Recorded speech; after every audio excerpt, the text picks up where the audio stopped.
This is step 2 of your road to VA life. Assuming nahuman na nimo ang step 1, you already have a professional email right now. Very good. Now it's time for step 2, how you will get paid. Okay, here's what you will do.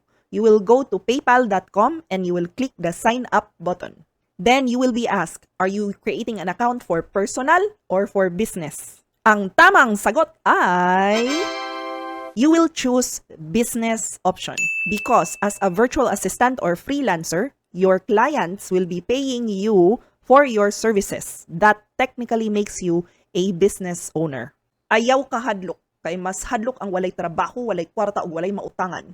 You will choose the business option and you will treat your VA or freelance career as a serious business. If step 2 pa lang, hadlok na ka, ayaw na lagpadayon. Pero, if matindi ang pangangailangan and you really want to join the online work industry, padayon. Okay.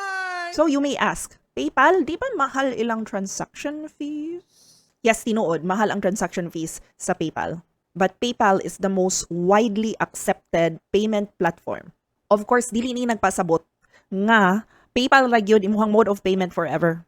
In the future, you will encounter clients who will prefer a different mode of payment, nga dili PayPal. Some clients will choose to pay you with Gusto or Payoneer or Wise.com.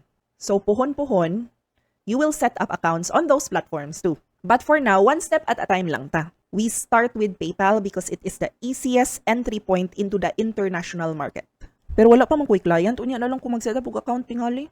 Nanapod ay ga overthink na pug ka. No, you need to create a PayPal account now. Why? Because you are preparing a space for God to put His blessings.